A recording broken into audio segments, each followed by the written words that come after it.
Ang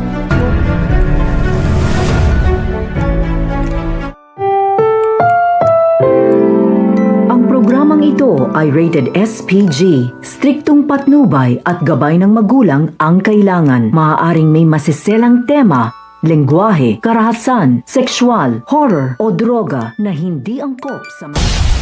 Welcome back mga ka-episode plus at narito mga dapat nating abangan dito nga lang sabot kamay na pangarap kung saan dahil hindi na nga matiis pa nito ni Lynette ang ginagawa nga nito ni Doc Benitez sa kanya, sinabi na nga niya sa kanyang anak na si Annalyn.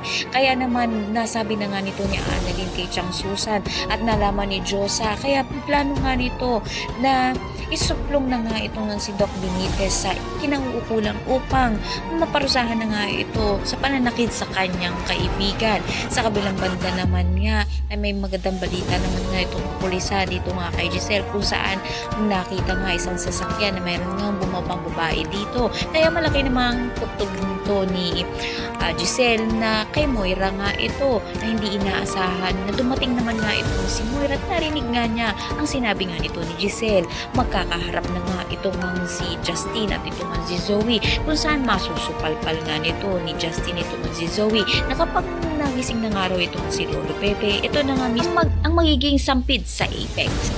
Sa pagpasok nga nito ng Justin sa Apex ay makakahanap na nga ng katapat ito ng si Zoe dahil nasusupalpal na nga nito ng Justin ito ng si Zoe dahil na nga rin kapag nagising na nga raw si Lolo Pepe ay may itcha pwede na nga raw itong si Zoe. Ang lahat ng yun ang mga natin, maraming salamat sa inyo.